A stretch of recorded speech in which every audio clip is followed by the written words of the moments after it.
let's think back to the early PKR days. Did you guys call it PKR, or was it poker, or? PKR. Yeah, we called it PKR, and the code name even before PKR was called Crunchy Frog. I saw that in one of the early pieces. So who of you is a Monty Python fan? Definitely me, but probably everyone. It's universal, isn't it? Right. When I joined Crunchy Frog, I had no idea it was from Monty Python. It's from my second favorite sketch of Monty Python, from the Chocolate Box sketch, where there were a lot of good fodder for company names, like Spring Surprise, which is actually the name of my offshore company that I work with, like investment fund. Yeah, and there's some other cool names, and I'm sure we had some other Monty Python names as well at some point. So are we going to see a Wizzo chocolate box slot machine in FunFair sometime? Well, we tend to keep it private, and I don't think we've ever used them as public names, only as like code names. Right. Well, cool. So what were the beginnings of PKR? What was the innovation there? It was really to sort of bring avatars, 3D avatars, into poker play. Is that right? Yeah, I mean, so that was interesting one. So Jez and I both have a long history in video games. Jez slightly longer than me, and we were actually we were both running independent UK-based video game development companies. We were competitors, if you like. Jez's business was a bit larger than mine for many years, and that's in fact how Jez and I originally met. Was at GDC, the Game Developers Conference in San Jose back in the day. In probably, I don't know, late 90s, early 2000s, something around there. And over a poker table, in fact. Oh, cool. That's where I met. Poker was a really good way to network in business, and particularly in the computer games business. Like, there were senior executives of the gaming companies that you could not meet if you asked for a meeting. But if you played poker, you would sit next to them for hours at the poker table late night, and you'd have access to people that you wouldn't normally have access to. So poker was a big thing in computer games, and we all used to play it. So it was the equivalent of meeting on the golf greens. Exactly, it's the modern day equivalent of golf. Yeah. Yeah. So Jez was legitimately entitled to be there, and I blagged my way in. we all blagged our way in. But if you could play, and if you liked playing, you were invited. And so you guys co-conspired to start PKR as a brand new approach. Both our lives took us to the point where we were looking to do something different. And Jez rang me, I think, in sort of December 2004, and said, "Hey, let's do something with poker and video games." I'm pretty sure it was. I actually remember the time when I first told you the idea, and we were playing poker at my house at the time, and then we were like outside smoking or something, and then I told you, "This is what I'm going to do next," and you immediately said, "I have to be involved in that." Yeah. And it took a few months to like get it nailed down. No, we walked around Regent's Park. Actually, we did a lap of Regent's Park, and by the end of that, I was sold. And PKR started around 2004, is that right? Yeah, exactly. Yeah. And then launched in 2006? Yeah, about August 2006, I think. Yeah, it was open beta from 2005 or something, or? No, I think open beta, I remember. It's actually, funnily enough, the months are very similar to FunFair. It was open beta from about, I don't know, April, May 2006. And then we launched that sounds about right. I think when did the US thing happen?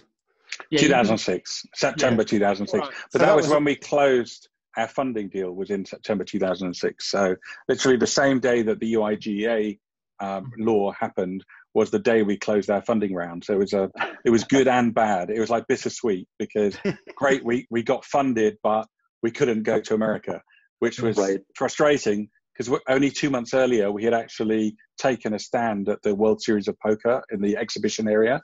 And we were planning to launch in America.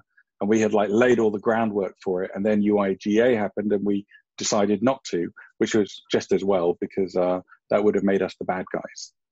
Yeah, I mean, we can happily talk about PKR for an hour with you, but I think just to kind of... Yeah, it's good to get some good background on the early days. And Oliver, when did you join the team? So I want to say 2015. No, it was five. Sorry, yes, 2005. Sorry, yes. How quickly time goes. Yes, indeed. September, something like that. Yeah, I don't know. I think it was a bit earlier than that because I remember I was at Glastonbury and I took a phone call from a recruiter and I came back and I went to an interview with you, I think, like the day after Glastonbury, and I was sunburnt and could barely speak. Well, got the job. And then through the experience with PKR, obviously some probably high highs, some low lows. What did you take away from the PKR experience? What kind of worked well, both in terms of the business model, maybe the team, dealing with regulators, and what were some of the sort of challenges? So, all right, shall I kick that off?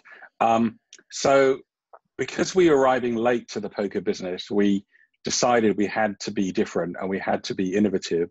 So we had to push on the technology and the experience and the fun and entertainment. And our goal at PKR was to try and replicate a real poker game, like with real social and experience of other people, and try and get as close to that as possible.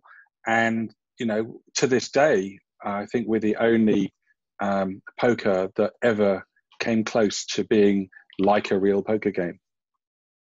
So really ahead of its time in a lot of ways. Definitely. I mean, nothing since has come close either. So it was ahead of its time. And to try and come to an answer on the other questions, the initial concept for PKR was to be very different looking and feeling, but still be the same business model and the same commercial aspects as the other poker companies. So we weren't trying to change that, although we had dreams of trying to change that, but we never actually went there. And part of that was our investors at the time wanted us to make it quite a proven conventional business. So we had ideas of going peer to peer and, having our own money and all those kinds of things. And we didn't do any of that because the investors didn't have the appetite for that. So they said, be innovative on the look and feel, but be a safe business that, already exists. And other people were doing incredibly well with it. So, why do you think we'd give it a try. Why do you think PKR ultimately didn't succeed? Ultimately, I mean, the market changed, right? I don't know if you want to look at the poker market right now, right? It was one of those things that rode a big curve up, the hype and the opportunity, and then it plateaued, and then regulation made life very difficult, and then PokerStars beat up everyone else, and it became a very difficult market for a smaller player to survive in. I think what I'm most proud of in a way of PKR is that we got a lot of people into the world of playing poker, people that wouldn't necessarily think about playing poker online. We made it accessible, we made it friendly, we made it fun, we made it believable. We were never the guys going for the nosebleed stakes of poker, with millions of dollars on the table. We were wanting to make it much more social, with lower stakes games and getting people in. We had, I don't know, 4 or 5 marriages, people that met over our virtual poker tables actually got married. I think there was a big part of PKR that was about the community, right, which I don't think existed on any other online poker site. There was a genuine community. People came to our forums, they talked to each other at the tables about their life, which people don't do normally when they're on online poker sites. But they do in real life poker games, which is what we were trying to capture was we were trying to get the closest experience to a real poker game with real people, and we did do that. And I guess that's one of the things that's currently kind of missing from the FunFair platform, right? Is that sense of community, the multiplayer. Right now, it's a fairly solitary kind of aspect of gaming, right? We're jumping into the FunFair.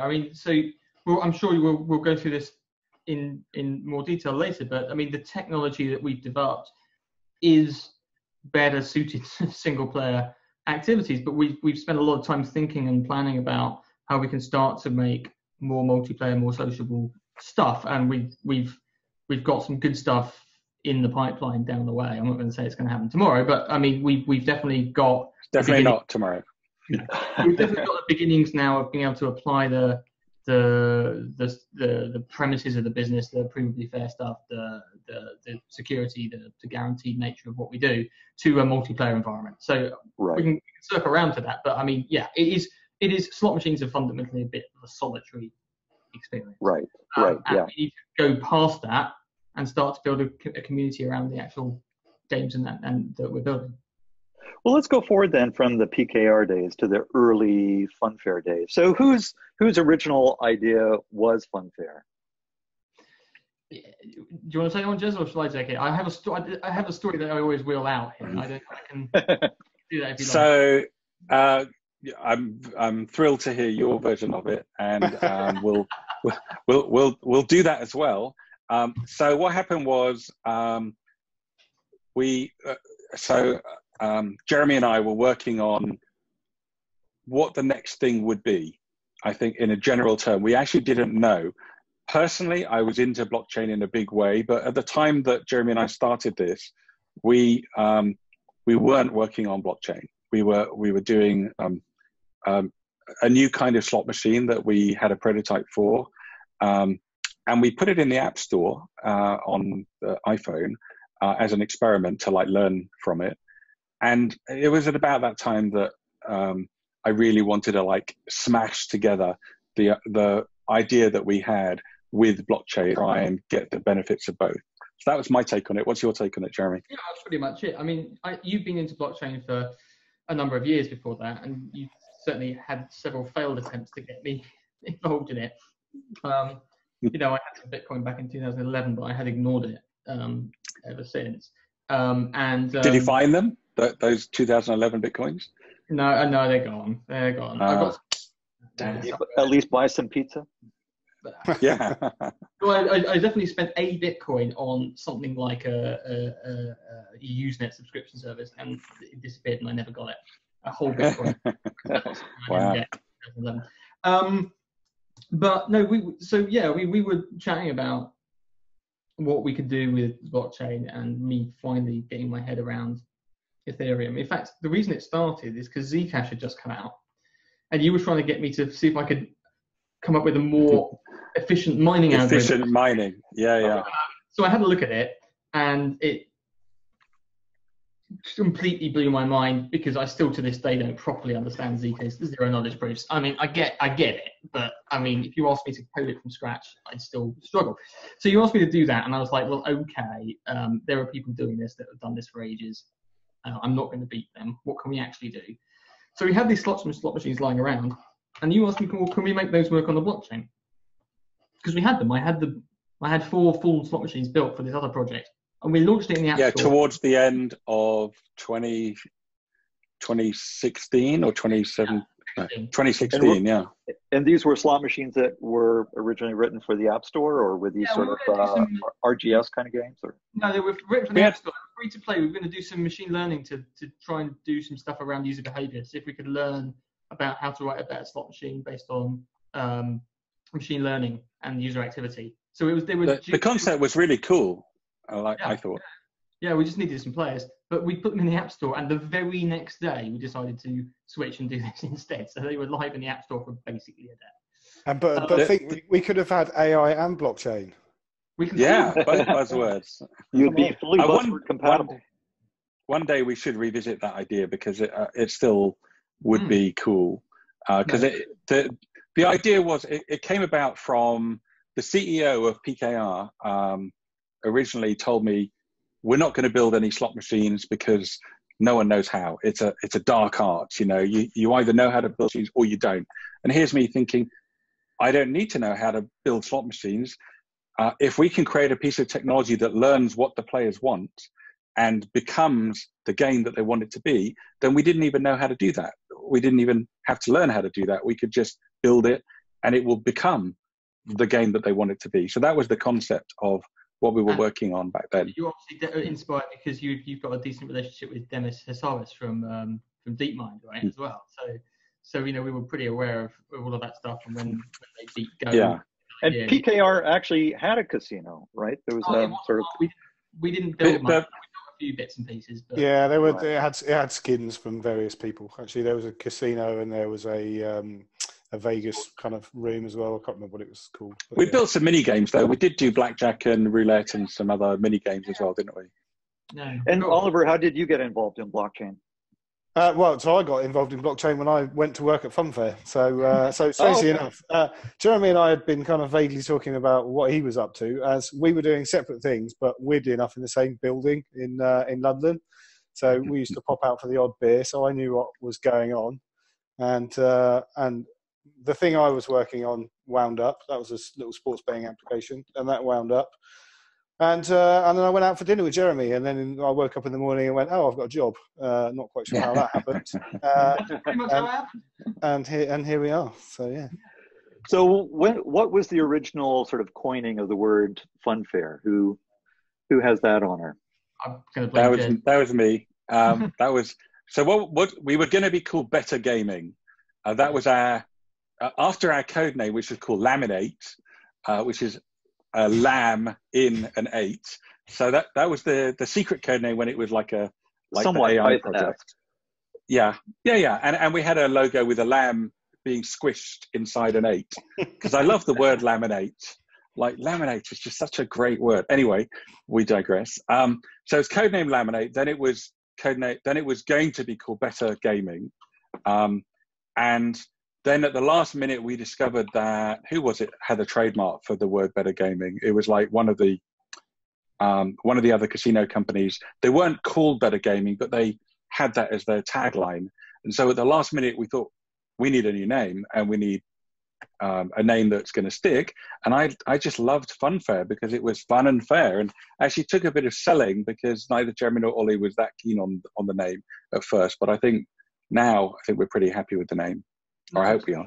So I note that the funfair.io domain was registered in October of 2013. Was that when you guys? That wasn't us. No, we had to buy it. Some tech entrepreneur had bought it and was just sitting on it, and I had to buy it off him, and it was quite pricey relative to how unknown the domain was. And I tried to buy the real funfair.com as well, but unfortunately, a guy who runs Real Funfairs owns it, and he doesn't really use it because if you go to funfair.com, it goes straight to his own domain, which is like his own name. I've looked at that site, and it looks like a family-run business or something. Yeah. Was that Laminate? There you go. There's the logos of Laminate. Those are so cool. Look at that. I don't remember that at all. That'll definitely go. It may have been before your time. Maybe. Yeah. And so it was the three of you that started off. Is that right? Yeah. So originally it was me and Jeremy, and then Ollie came in very soon after, and so and that was it. And then there was Dane, and then there were a big growth of people. Yeah, we went from me and Jez to about 8 people. The rest of whom were contractors, but over the course of like almost 2 weeks. We skipped a little bit of this story, which is that. So I had these slot machines, and Jez basically said, well, can you make them work on the blockchain? So I spent some time trying to make them work on the blockchain. And they did. And they did, but, and this is where the whole stake channels thing comes in, they were really expensive, they were really slow, the random numbers weren't really very good, but they did work. And I remember we demoed them in Paris in February 2017, we demoed them at the EdCon conference for the first time. One spin was 1 or more transactions on Ethereum?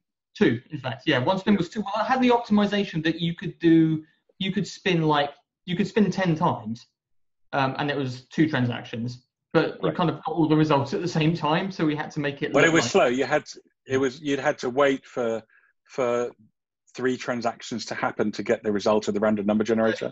35, 40 seconds, and then you could get your 10 spins. So it was kind of worked, and it was fair, but it wasn't very interesting. But that was enough for Jez to go, well, okay, we can do this. Now let's do it right. And so you pushed the button, basically, Jez, towards the end, the end of that month. And then we went from me fiddling around to about 8 people in the course of a few weeks. Yeah, weeks. Yeah. I think. Now, what was the financing of the company before the ICO? So I funded it. We didn't mention that at the time. We just said we have invests because I didn't want to talk about that too much. But yeah, I funded the first year of operation, something like that. Even after the ICO, we didn't have a bank account for a few months. So I was continuing to fund it until we got a bank account open. And then I got paid back. So, Right. So what was it like to hold an ICO? Those were pretty crazy days back then. They were. And you remember, was there a lot of planning that went into that? Did you get, a ton of legal advice? We tried, but we were trying to move quickly. We were worried that this was a window that would close. Actually, we turned out to be right, but we were wrong about when it would close. So we thought there's a window where people with any old idea are being able to raise money, and we have a better idea and working code. So we should be able to do this properly. We took some legal advice, but even then, some of the lawyers were moving very slowly because they obviously had loads of other companies they were advising, and we weren't high up in the queue. But and we didn't have a lot of experience or expertise in the domain either, I guess, right? No, well, we called around and we found a few lawyers who advised us you should be doing it here or there, wherever. And in the end, we settled on Singapore because they had the clearest securities laws, and they were confident that an ICO with a token that had a use wouldn't be a security. And so we went where the law was the clearest, and that has turned out to be, a good move. We did all the right things. We excluded Americans from the public sale. We basically were reasonably well advised, and we executed everything the way they told us. The only important thing was we set a date on when we wanted to do the ICO, and we did not change. Like everyone was telling us delay, and we said no, we're holding that date, and you're either ready and with us or you're not with us. And we just and we held that date, and that was actually crucial for us. And you were originally going to hold the ICO sort of in two phases, right? With the first phase happening, I guess, what was it, in the sort of June timeframe of 2017? 2017. Yeah, June 22nd, because it's actually my wedding anniversary on the same day. So unfortunately, I have to share that, or my wife has to share our ICO date with me. So make sure you say that the correct way around, yes.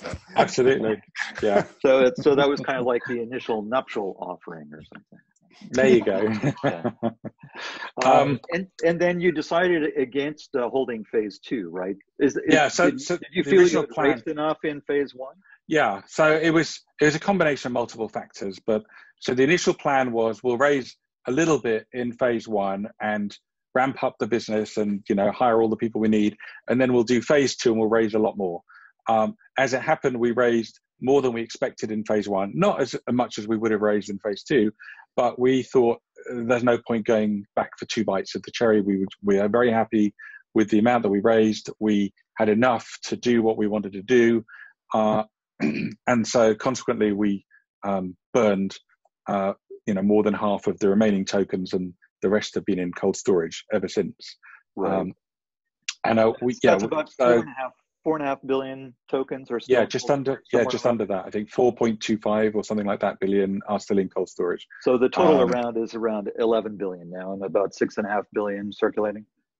Exactly. Yeah, that's exactly. So actually, the founder tokens, which I think was about 2.3 billion, probably was a more modest share of the ultimate 17 billion that you guys were originally going to sell through phase one, phase two, right? So I guess it's more complicated than that, because so we had said that what was the percentage we had, like 30% or something, or 30 something,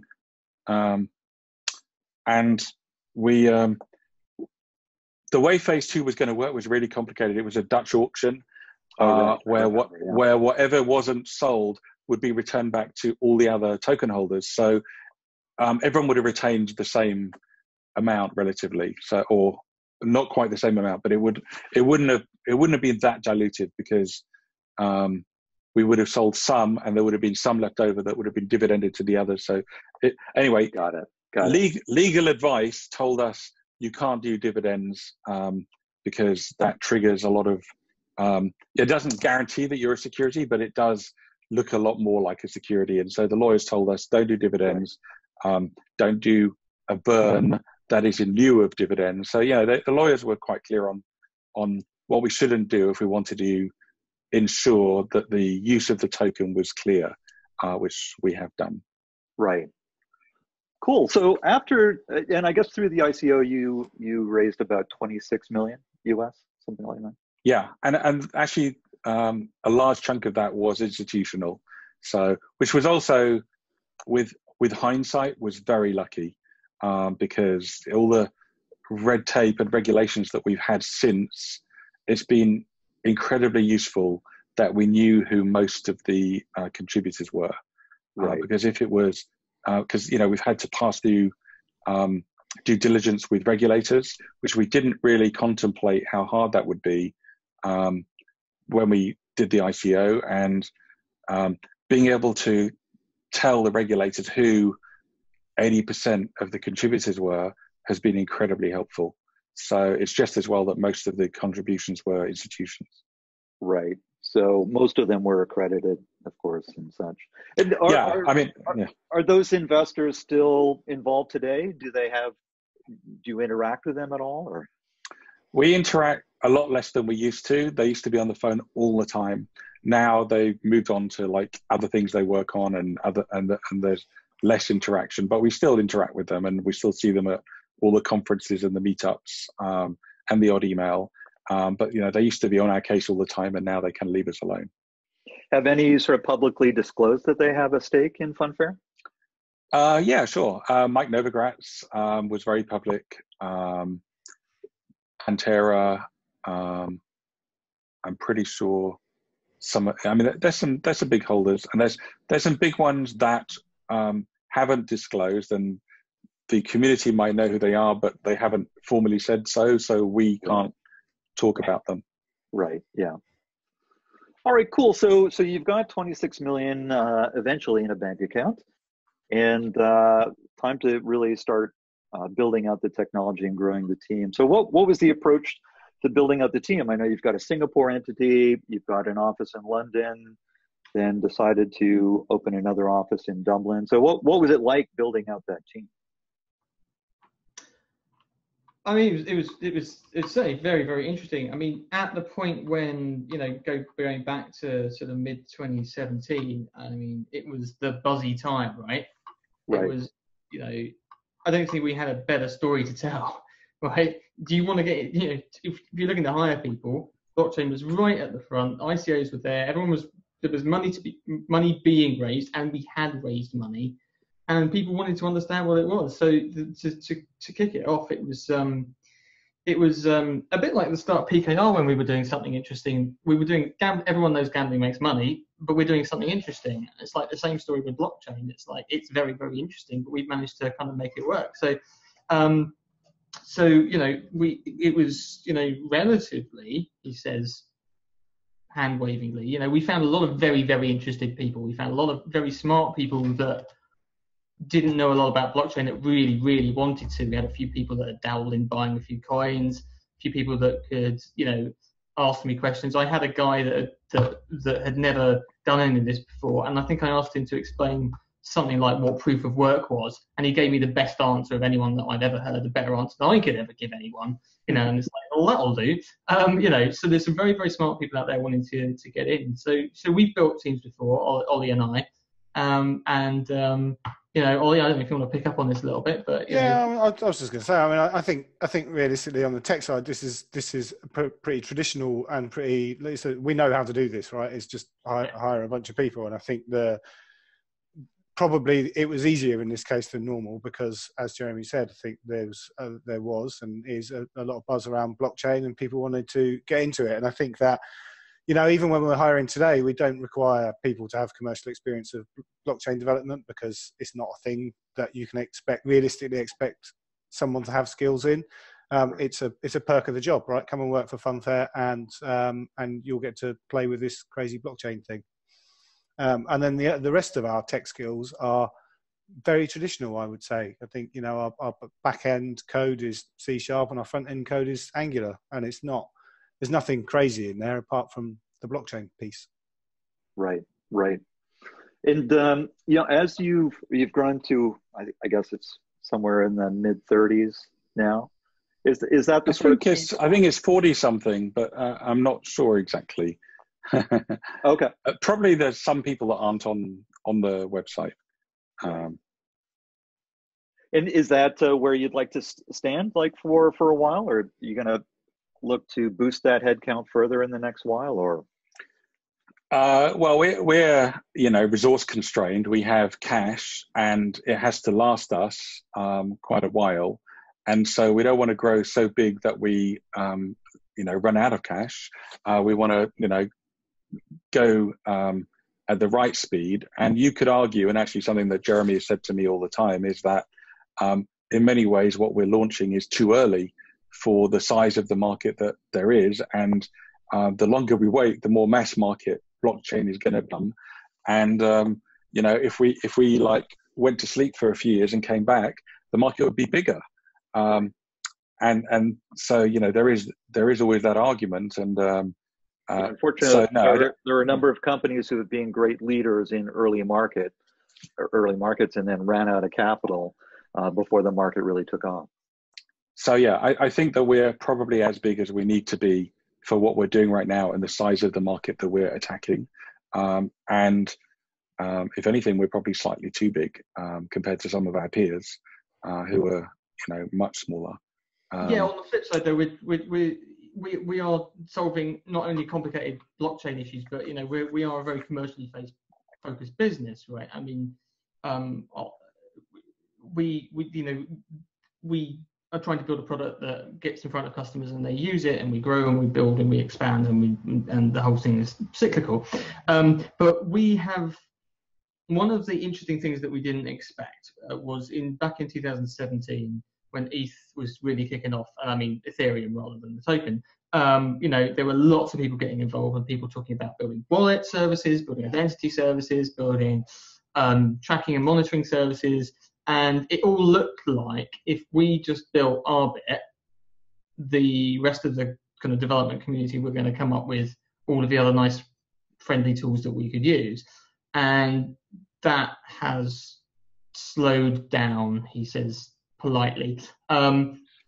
It's been, the development of the kind of like ancillary stuff, the support stuff for the Ethereum networks took a long time. It's coming back now. We're starting to see stuff, actually quality releasable code by a bunch of people kind of happen. But we've ended up having to spend a lot of time and effort building enough stuff to make it usable by an average person that's not massively technical. I guess the main thing being the wallet, right? So when did you guys start writing the wallet code?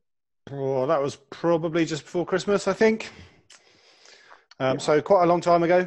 It's going to have been a while, 9 months, I guess, by the time it's shipped. I mean, it was almost more than 9 months. Yeah, probably. I mean, it was almost an R&D project when we started, just to see if we could come up with a solution that we were comfortable with. Like Jeremy said, it's definitely not something we ever wanted to do or thought that we would need to do. But here we are. And I just want to put it in context. So everyone was working on cool stuff back in 2017 and before. And we delivered on what we intended in much closer to our intended time frame than other people did. There are some projects out there that were, really big news back in 2017 and 2016 that still aren't shipping today. Amise Go is a great example of that. And, we were reliant on the whole ecosystem moving ahead at more or less the same pace as us so that we would have all the pieces of the puzzle available and the ecosystem built out at the time when our product came out. But it wasn't. And, our product came out and there were very few other pieces of the puzzle that were working well enough at the time. So we had to take on more stuff ourselves that we originally hadn't intended to do. Right. Well, and certainly the wallet looks really good. I assume you guys are pretty happy with the rollout on the showcase so far. Yeah, pretty much. Yeah, I mean, I think we've had some good feedback from you guys as usual, but nothing too hair raising. So yeah, it's been good. So when one aspect of the online gaming business, of course, is the aspect of regulators. Regulators are a key stakeholder in all of this. Was it always the intent right from the get-go to comply with whatever regulators there were and to get gaming licenses? Because of course, a lot of crypto casinos are quite rogue and such, and haven't really put a lot of attention on that. So was that always part of the plan? It was always part of the plan to be legal.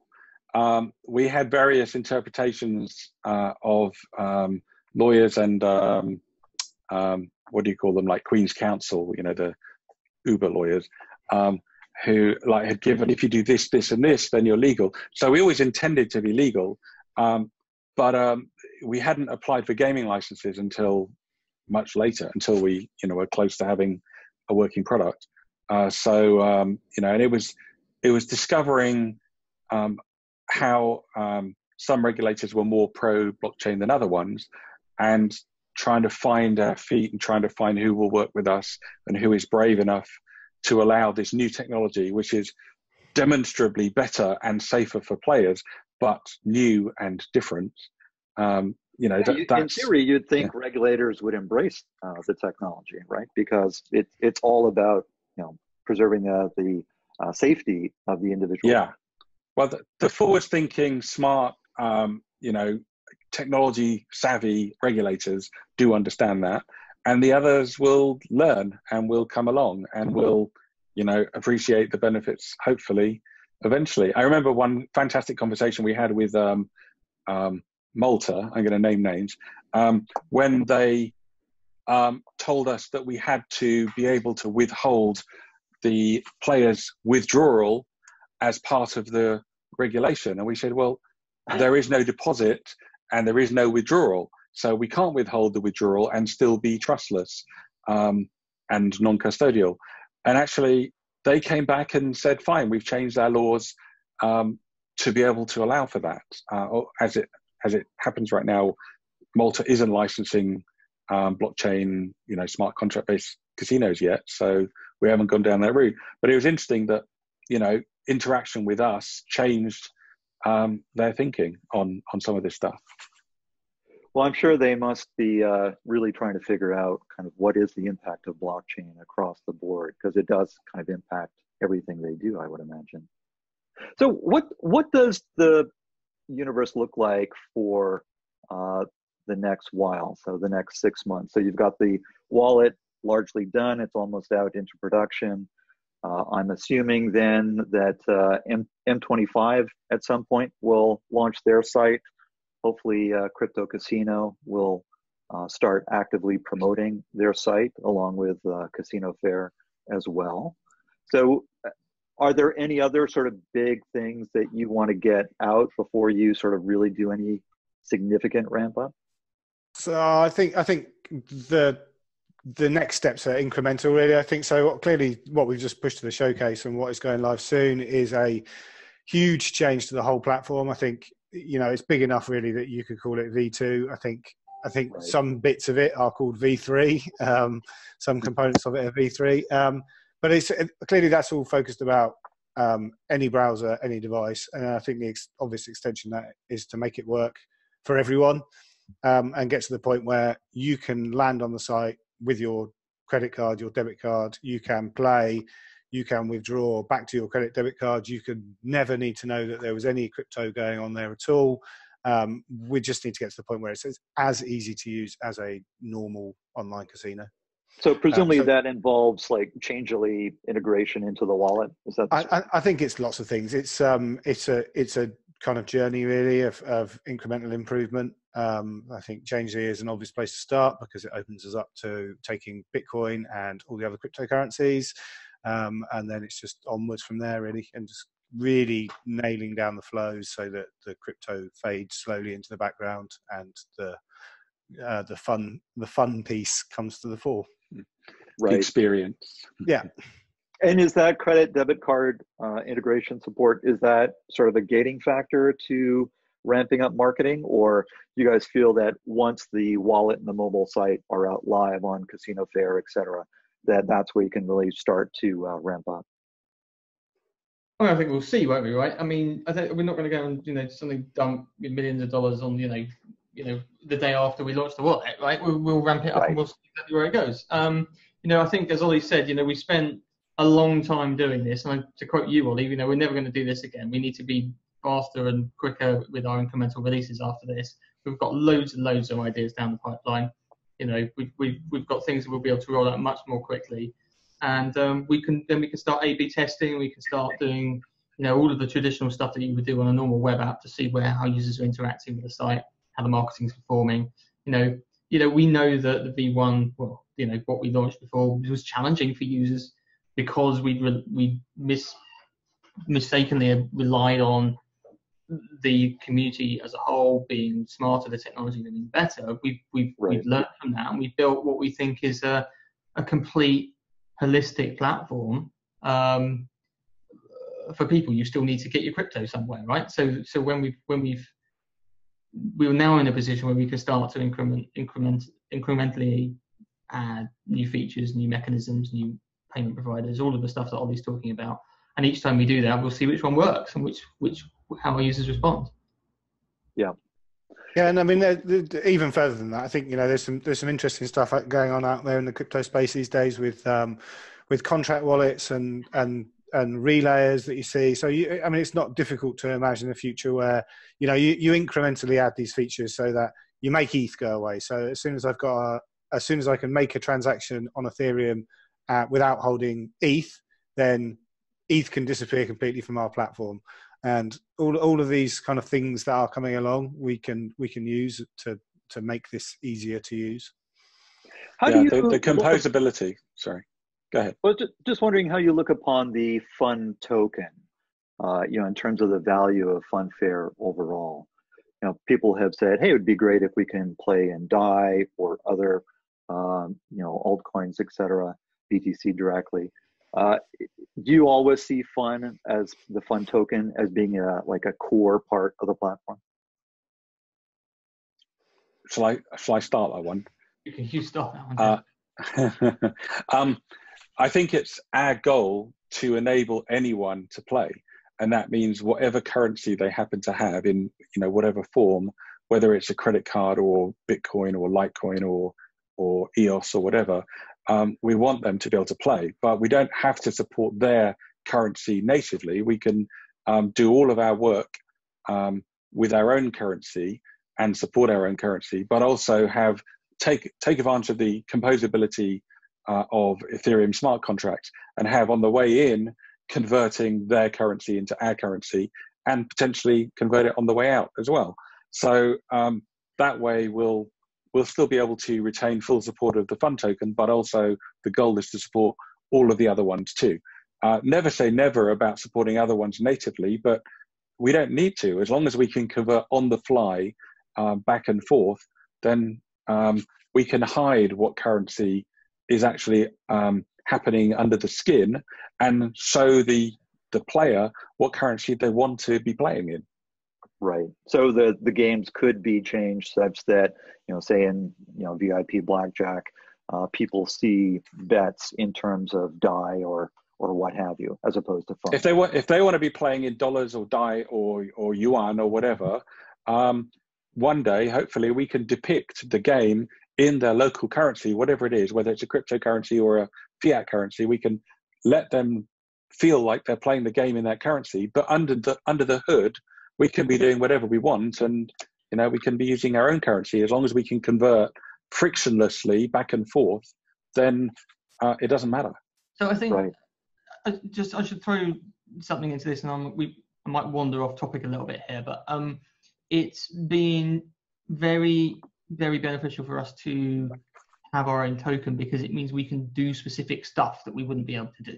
There are things, if you have ETH, you simply can't do in one transaction or without using complicated smart contracts. So the way in which we open a state channel in one transaction, the way I wouldn't go into too much detail, but the way that you can delegate other accounts to use your your tokens, which is something we use for security of the house funds. There's two very, very basic examples. We have many, many more plans down the road for what we can do here. So fun is the oil in the system. There will always need to be this oil that makes everything work. And this is because Fun is a specific ERC20 token that you've extended with these additional capabilities. Fundamentally, yeah, absolutely, yeah. So we've got. I'll tease you with some stuff, but I mean, ultimately, we can bake Fun into NFT tokens to do things like free spins and sort of sign up bonuses and all sorts of other exciting things like that. Obviously, our the affiliate payment system and the way that we look to reward the other members, other companies that come and join our kind of community in terms of game developers and operators. That's all Fun based.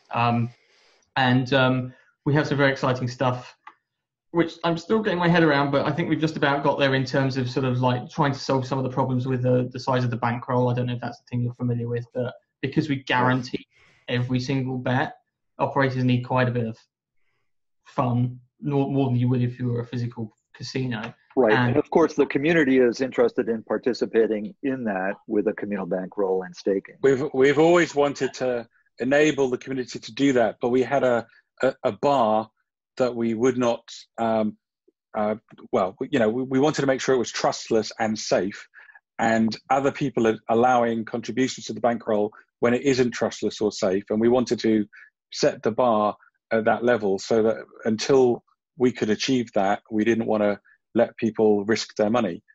So we have plans here. It's been a long road to get down that, but we do have a plan. I will talk about it when we do. This will be the most audited piece of code I will ever have written in my life. It will be holding lots of tokens when we get down that road. But we have some solutions, but it definitely relies on us having our own token, and that will be the economy of that. So I'm pretty excited about that. The diversion that I'm going to go to, and then we can come back, is that I don't know if you saw. I mean, I wrote a fairly lengthy article about how our system all worked. Absolutely. I felt it was finally time to talk about the core of it in actual meaningful detail. And part of that was a kind of complete refactoring of the code base, and which has been a long time coming. But what that's going to let us do is a whole host of things. But in this context, now it really enables us to do things like NFT tokens, any shared sort of shared bankroll. We've got some ideas about some good ideas about getting multiplayer games in, so getting the community involved, people playing together in the same experience. And a whole host of other bits and pieces. So it's really going to enable us to do lots of And that stuff. Includes things like NFTs for free spins and whatnot. Yeah, totally. Yeah. Right. What about progressive jackpots? Certainly something that a lot of people I still haven't solved that. I mean, so I can do that for one operator. So it's actually the challenge is sharing it between multiple operators and trying to make that trustless. And I thought I would have solved that before I'd solved shared bankroll, but it turns out it's been the other way around. We'll get there. It's definitely doable. But because we've set ourselves such a high bar about everything is completely, utterly, provably fair from start to finish, if you look at a lot of the other people that say that, well, is it really, but you could do that or you could do that, so we're still trusting you. What we've really set out to do is make it 100% provably fair. And I will get there. We will get there. I think it's important to say that again. I think provably fair for all the participants, right? It's not just provably fair for the people who are playing the game. When you have a lot of stakeholders that you deal with, right? So there's a lot of people that you need to show it's provably fair to. Well, for a progressive jackpot, it's everyone that's ever played that jackpot, right? Yeah. Every time you spin a slot machine, if you don't win, you're still a participant in the progressive jackpot. So looking forward, what do you think it's going to take to get to cash flow positive? Every time we ask, it tends to be the amount of runway is 2 years. Now, fortunately, the value of ETH, et cetera, has gone up. So I'm sure treasury management for you guys must be an interesting task in terms of how much to keep in ETH versus BTC versus cash. But what ultimately will it take to get to cash flow positive? And when more players, We just need more players. That's it. More players might come. Is there like a amount wagered per month kind of figure that you guys have in mind, or? Well, put it this way: we're 40 people. We have 40 salaries, and they're not third world salaries. They're British salaries and Dublin salaries. So for us to be able to fund that sustainably, we need enough business from our customers to justify that. And so we do 400 to 500K US per month in burn. Is that about right? It's a bit more than that. You don't need to talk too much detail, but clearly it's more than we're doing right now. I mean, I would point out that PR was cash flow positive when it had 200 employees. So we have done this before. We do know what needs to be done. Right. So it's just scaling. Do you have a sense, say by the end of 2020 or something, a realistic number of operators? I mean, how do you sort of think about your growth targets? Well, we haven't been able to deliver the number of casinos that we expected to date because of onboarding friction and other things that have meant that it wasn't an attractive proposition for someone to come in and be a new casino. But we're weeks away, hopefully days, I don't know exactly when, from shipping a major piece of technology that helps onboard new players. So with that out, and then probably some bedding in time, and get everyone comfortable with it, then we can start not only doing marketing for our own casinos, but going to the other casinos and saying, look, the resistance to signing up is much lower, and maybe this is the time when you can afford to invest in acquiring some customers. So that's all it will take. And then there's other things that we're working on that are important too, like being able to accept credit cards. As soon as we could do that, the potential marketplace is wide open. And then, because potentially the costs are lower of operating a blockchain casino with our tech than a conventional incumbent casino. So at some point, if we can accept the same customers that they can, and offer a more fair non-custodial game for lower costs, this should become attractive to a bigger audience of casinos and consequently more players.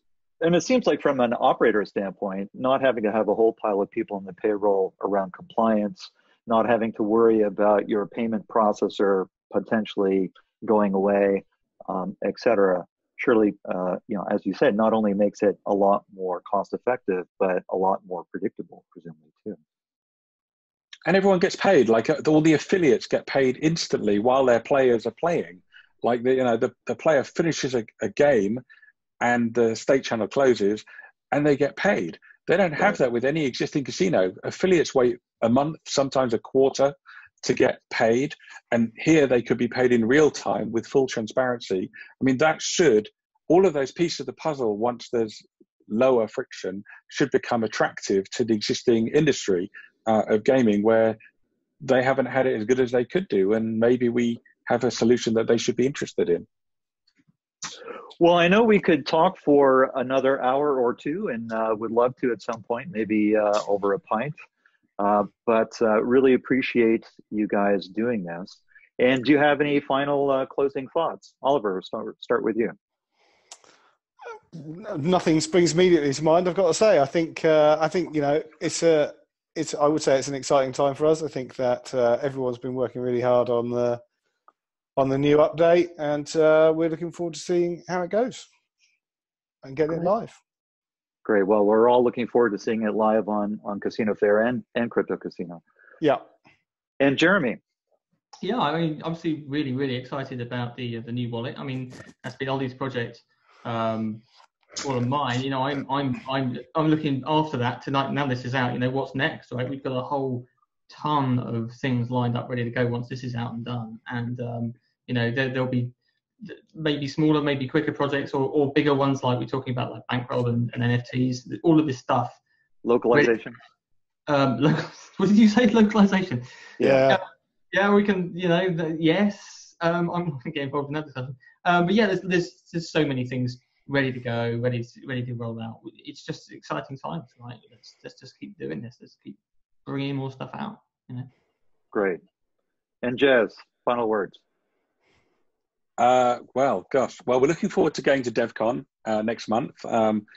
It's a very exciting time to hear all the developments going on in the industry, and the thing that's been happening in Ethereum with the composability of smart contracts and plugging things together like Lego to build bigger things.